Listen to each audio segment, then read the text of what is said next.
دوسرے انسان کی برائی وہی انسان کرتا ہے جس کے پاس کسی کو کچھ بتانے کے لیے کوئی اچھائی کی بات نہ ہو۔ کنواری لڑکی سے نفسانی خواہشات سے پاک محبت کوئی مرد نہیں کر سکتا۔ دراصل یہی حقیقت ہے۔ کسی کو معاف کر کے اچھا ضرور بنو، لیکن اس پر دوبارہ اعتبار کر کے بیوقوف کبھی نہ بنو۔ جس انسان میں دوستی اور وفاداری نہ ہو، اس کے ساتھ دوستی اور تعلق رکھنے کا مطلب ہے خود کو ذلیل و خوار کرنا۔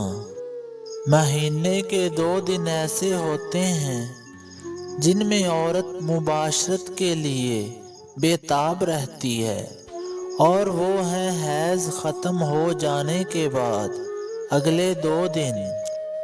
اگر مباشرت کے بعد مرد عورت سے پوچھے کہ تم فارغ ہوئی ہو یا نہیں، عورت آگے سے جواب دے کہ پتہ نہیں، تو تم عورت کی اس نشانی سے اندازہ لگا لینا کہ اگر عورت مباشرت کے بعد ڈھیلی پڑ جائے اور لمبے لمبے سانس لے کر خود کو ریلیکس کرے، اور دوسری نشانی یہ کہ اگر عورت مباشرت کے بعد فوراً سکون کی نیند سو جائے، تو سمجھ جائیں کہ عورت مباشرت کی زندگی میں مطمئن ہے۔